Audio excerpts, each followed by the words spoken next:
If you cross people's boundaries intentionally, or you disrespect them with the ideal that you're not going to be checked, or with the ideal that you're not going to get any pushback, then you're a bully.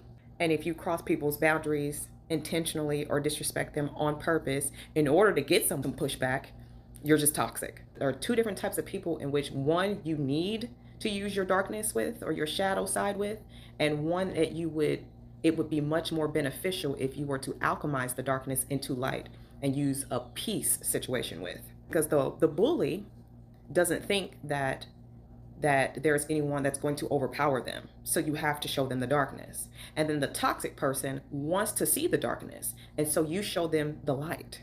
These are the type of people that you need to alchemize darkness into light with by not using your dark forces. You refrain from giving the toxic person what they're trying to get out of you. And you show the bully what they thought they would never see. This is why using both your light and your dark is important. This is why knowing when and where to use your light and your darkness is important. Hit that like button. Make sure you follow, subscribe for more, and don't forget to click the link in the bio, www.gostoutaloud.com, to leave me a tip or a gift. I love you, and until next time.